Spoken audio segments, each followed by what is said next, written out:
Saudi అరేబియాలోని America బేస్లపై Iran డ్రోన్ల దాడి చేసింది. ఈ అటాక్ లో 5 రీఫ్యూలింగ్ విమానాలు ధ్వంసమయ్యాయి. పలువురు మృతి చెందినట్టుగా తెలుస్తోంది. సౌదీలోని ప్రిన్స్ సుల్తాన్ ఎయిర్ బేస్ పై క్షిపణులతో ఇరాన్ విరుచుకుపడింది.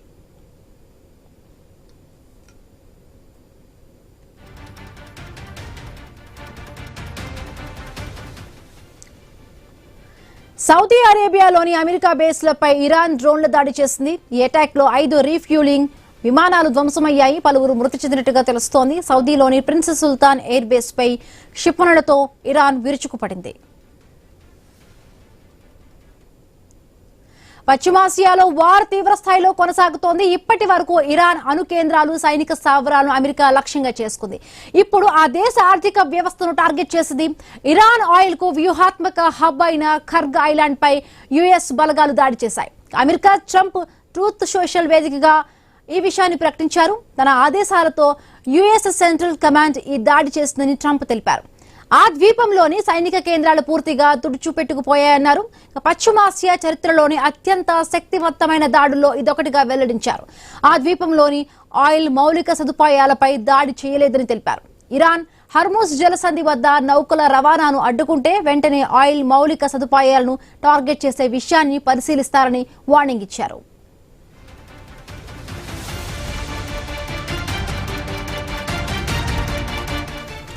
అమెరికా ఆయుధ వ్యవస్థలో అత్యంత శక్తివంతమైనవని ట్రంప్ స్పష్టం చేశారు. తాము లక్ష్యంగా చేసుకుని వాటిని రక్షించుకునే సామర్థ్యం ఇరాన్ కు లేదన్నారు. ఆ దేశం అణ్వాయుధాలు కలిగి ఉండకూడదని ట్రంప్ మరొకసారి తేల్చి చెప్పారు. ఆ దేశ సైన్యంతో పాటు వారితో సంబంధాలు ఉన్నవారు వెంటనే ఆయుధాలు విడిచిపెట్టాలని ట్రంప్ కోరారు. ఇరాన్ లో మిగిలి ఉన్న ప్రాంతాలను కాపాడుకోవడం తెలివైన పనిగా అన్నారు. ఖర్గ్ ఐలాండ్ దాడులపై ఇరాన్ ఇప్పటి వరకు ఎలాంటి ప్రకటన చేయలేదు.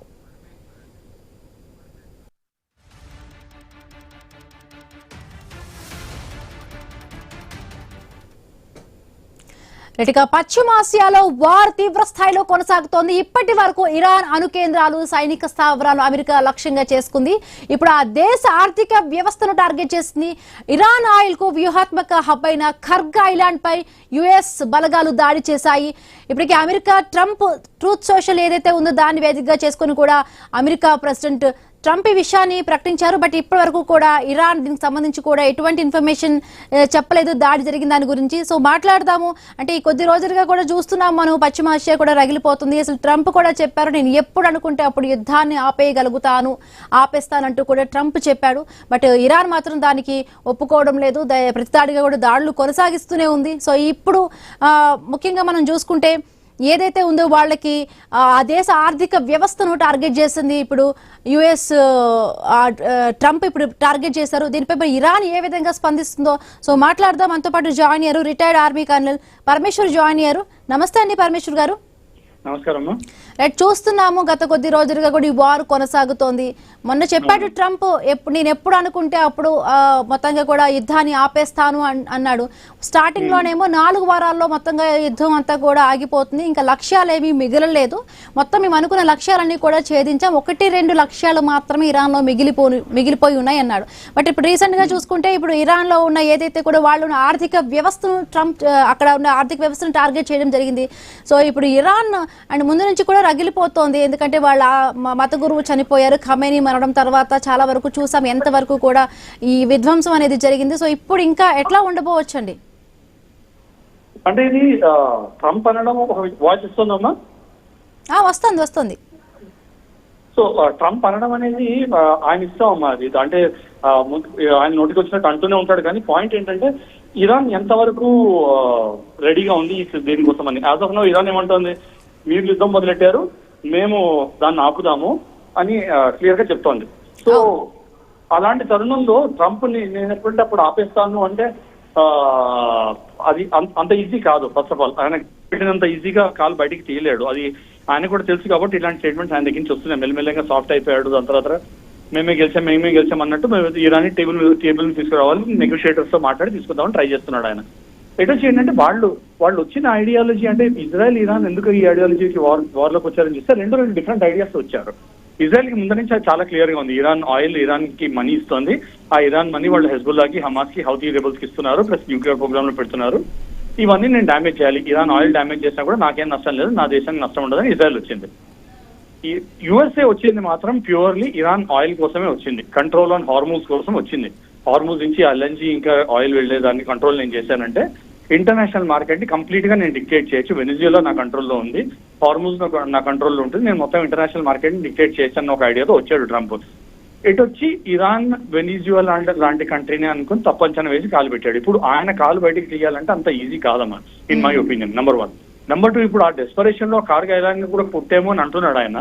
అది ఇరాన్ కూడా కన్ఫర్మ్ చేయలేదు, ఇజ్రాయెల్ కూడా కన్ఫర్మ్ చేయలేదు, శాటిలైట్ ఇమేజరీ కూడా కన్ఫర్మ్ చేయలేదు.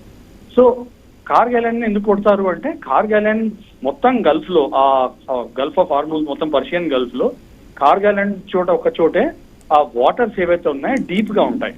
మిగతా చోట అన్ని పోర్ట్స్ లోనూ వాటర్ షాలోగా ఉంటాయి. దాంతో ఏమవుతుంది, కొన్ని నాటికల్ మైల్స్ వాటర్ లో వాళ్ళు షిప్స్ డాక్ చేసుకుని అక్కడి నుంచి మళ్ళీ చిన్న చిన్న బోట్ల క్రూడ్ తీసుకురావాలంటే దానికి ఖర్చు చూడండి ఎంత అవుతుందో.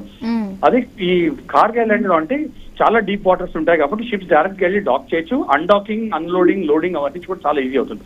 సో ఇరాన్ ది ఫైనాన్షియల్ నాడి, అది ఆయిల్ నాడి, ఫైనాన్షియల్ నాడి. అది దాన్ని కొట్టారంటే ఇరాన్ ఆయిల్ మీద కంట్రోల్ అవడం చాలా కష్టం, ఎందుకంటే అది డ్యామేజ్ అయిపోయింది అక్కడ ఇన్ఫ్రాస్ట్రక్చర్. అంటే మళ్ళీ దాన్ని రీడ్యూస్ చేయడానికి చాలా టైం పడుతుంది. సో దాన్ని కొట్టారంటే కొంచెం డౌట్ఫుల్ గా ఉంది, కానీ ఆయన క్లెయిమ్ చేయడానికి మొత్తం మీద చేసి ఉంటారు. కానీ వాళ్ళ డెస్పరేషన్ ఏంటంటే ఇంకోటి, మేము అన్ని టార్గెట్స్ కొట్టామంటున్నారు కానీ ఇంకొక మేజర్ ఇష్యూ వాళ్ళు ఇజ్రాయెల్, మొసాద్ ఇంకా సిఐఏ భయపడేది ఏంటంటే ఇరాన్ దగ్గర under see drone and missile city అని ఒకటి ఉందని వాళ్ళ భయము. అది ఇరాన్ కూడా కన్ఫర్మ్ చేస్తుంది. మధ్యలో 2-3 వీడియోస్ కూడా రిలీజ్ చేసింది. అసెంబ్లీ లైన్ లో డ్రోన్స్ లాంచ్ అవుతున్నాయి, ఎక్కడి నుంచి వెనకాల అలీ ఖమేనీ ఫోటో ఉండి లాంచ్ అవుతున్నాయి. ఆ సిటీ ఎక్కడ ఉంది, ఆ సిటీ డ్యామేజ్ అయిందా లేదా, దానిలో ఉన్న డ్రోన్స్, మిసైల్స్ ఎన్ని డ్యామేజ్ అయినా ఇంకా ఎంత స్టాక్ ఉంది అని వాళ్ళ అనుమానం. అక్కడ ఏంటంటే లక్షల డ్రోన్స్ ఉన్నాయి, వేలు మిసైల్స్ ఉన్నాయని ఒక అండర్ సీలో అంటే డ్రోన్స్ ఉన్నాయంటూ కూడా అంటే ఇరాన్ చెప్తుంది. అంటే అవి ఎంత శక్తివంతంగా ఉంటే ఒకవేళ ఇరాన్ దాన్ని ప్రయోగిస్తే అంటే ఈ యుద్ధం ఇంకొక స్థాయికి వెళుతుందంటారా? తప్పకుండా. ఎందుకంటే ఇరాన్ ఇప్పుడు ఏం చేస్తుందంటే మీరు మా ఫైనాన్షియల్ నాడిని కొట్టారంటే మేము ప్రపంచ ఫైనాన్షియల్ నాడిని కొడతాము. అందుకని వాళ్ళు దుబాయ్ని, యుఏఈని, ఖతార్ని, బహ్రెయిన్ని కొడుతున్నారు. వాళ్ళు ఎందుకు కొడుతున్నారంటే మాకు లాస్ అవుతుంది, ఇంటర్నేషనల్ మార్కెట్ కూడా లాస్ అవుతుంది. మీరు ఒకవేళ గెలిచినా కూడా ఒక తరుణంలో మీరు గెలిచిన ఇరాన్ గెలవలేదని తెలుసు, మేము గెలవలేమని తెలుసు, కానీ ఓడకుండా ఉండడానికి ట్రై చేస్తుంది. మేము గెలవకపోయినా కూడా మీరు కూడా గెలవకుండా చేస్తామంటే ఏమవుతుంది, పర్ బ్యారెల్ ప్రైస్ $250, $300 పుష్ చేసేటట్టు యుద్ధం చేస్తుంది. చేసరికి ఏమవుతుంది, మొత్తం ఫైనాన్షియల్ మార్కెట్, ప్రపంచ ఫైనాన్షియల్ మార్కెట్ అంతా కుప్పకూలుతుంది ఇరాన్ తో పాటు. సో ఎవరికి ఈ యుద్ధంలో ఎవరికి గెలుపుండదని ఇరాన్ టార్గెట్ చేస్తుంది. సో ఇప్పుడు ఆ మిసైల్స్ అవన్నీ వాళ్ళు కొట్టారు అంటే అండర్ వాటర్ ఉన్నాయి, అండర్ సీ సిటీ ఉంది కాబట్టి 1 వాటిని డ్యామేజ్ చేయడం కష్టం. 2 వాళ్ళు లాంచ్ చేశారంటే సర్ప్రైజ్ ఎలిమెంట్ చాలా ఎక్కువ ఉంటుంది. సో అది కొట్టారనుకోండి, అమెరికన్ షిప్స్ మీద కొట్టారనుకోండి, లేకపోతే కార్గో షిప్స్ మీద కొట్టారనుకోండి, హార్మూజ్ లో ఒక 3-4 షిప్స్ ని కొట్టారు అంటే అది చిలికి దాని వరకు ప్రపంచ యుద్ధం అయిపోతుంది. ఏ దేశం షిప్ ని కొడితే ఆ దేశం మీద డైరెక్ట్ గా అటాక్ చేసినట్టు, ఆ దేశం డైరెక్ట్ గా యుద్ధంలోకి రావాలన్నట్టు ఒకటి ఇండికేషన్. నెంబర్ 1. నెంబర్ 2, 3-4 షిప్స్ కొట్టారంటే జస్ట్ 3-4 కిలోమీటర్ల ఛానల్ అది. ఆ 3-4 కిలోమీటర్ల ఛానల్ బ్లాక్ అయిపోయిందంటే ప్రపంచ మార్కెట్ అంతా కుప్పకూలిపోతుంది. సో ఆ భయం మొసాద్కి, సిఐకి ఇద్దరికి క్లియర్ గా ఉంది. సో ఆ డేంజర్ తొలగిందా లేదా అనేది ఇప్పుడు కూడా వాళ్ళు అనలైజ్ చేస్తున్నారు. అందుకే ఇరాన్ని భయపెట్టి నెగోసియేషన్ టేబుల్ తీసుకురావడానికి ట్రై చేస్తున్నారని నా ఉద్దేశం. ఎస్, అంటే ట్రంప్ ఈ మధ్య కాలంలో చేసిన ఈ మాటలు బట్టి కూడా మనం అంటే ఎట్లా మనం అర్థం చేసుకోవాలి? ఇంకొకటి అంటే అక్కడ ఏమీ కూడా మిగలలేదు, మొత్తంగా అన్ని టార్గెట్స్ ఫినిష్ చేసామంటున్నాడు. బట్ ఇరాన్ ని చాలా తక్కువ అంచనా వేశాడేమో అనిపించింది. కానీ స్టార్ట్ చేశాడు కానీ దాన్ని ఎట్లా ఎండ్ చేయాలో కూడా ఇప్పుడు ట్రంప్కి అర్థం కావట్లేదా సార్ మరి? అవునమ్మా, అంటే that is analysis. In fact internal analysis కూడా ఏమంటున్నారు అంటే ట్రంప్ అడ్వైజర్స్ చాలా పెద్ద తప్పు చేశారు. Iran is a majority Shia country అమ్మా. అండ్ హిస్టారికల్లీ మనకు తెలిసింది ఏంటంటే Shias are very hard core fighters. And వాళ్ళకి ప్రతీకార ఫీలింగ్ ఏదైతే ఉంటుందో ఆ ప్రతీకార ఫీలింగ్ మొన్న వచ్చిన స్టేట్మెంట్ లో కూడా అదే అన్నారు. మా దేశంలో చనిపోయిన ఒక్కొక్క మనిషికి ఒక్కొక్క ప్రతీకారం గురించి చాప్టర్ ఉంటుంది. అది మేము ఎన్నేళ్ళన్నా కూడా ప్రతీకారం తీర్చుకుంటాం అన్నాడు ఆయన. ఖొమైనీ 2వ కుమారుడు ఎవరైతే ఇప్పుడు. సో ఆయన అన్నాడు. So that is the level of their revenge, hunger for revenge అనమాట. సో అది ట్రంప్ క్లియర్ గా తక్కువ అంచనా వేశాడు. వెనిజులాలోకి వెళ్ళినట్టే, వెనిజులా రూలర్ని తీసుకొచ్చినట్టే మనం ఇరాన్ లో కూడా వెళ్ళి ఆయన చంపేసరికి పబ్లిక్ అంతా ఆయనకు అగేన్స్ట్ ఉంది, వాళ్ళు గవర్నమెంట్ తీసేసుకుంటారని అనుకున్నాడు. అది కుదరలేదు. వాళ్ళు అండర్ ఎస్టిమేట్ చేసింది ఐఆర్జీసీ ఉన్న కంట్రోల్ ని వాళ్ళు చాలా గట్టిగా అండర్ ఎస్టిమేట్ చేశారు. అది ఇప్పుడు ల్యాండ్ మైన్ లో కాలు వేసేసినట్టు అయిపోయింది. ఇప్పుడు కాలు తీస్తే కాలు పేలిపోతారు. సో అది దీనిలో ఇరుక్కుని ఉండిపోయారమ్మా వాళ్ళు. Right, thank you so much అండి పరమేశ్వర్ గారు.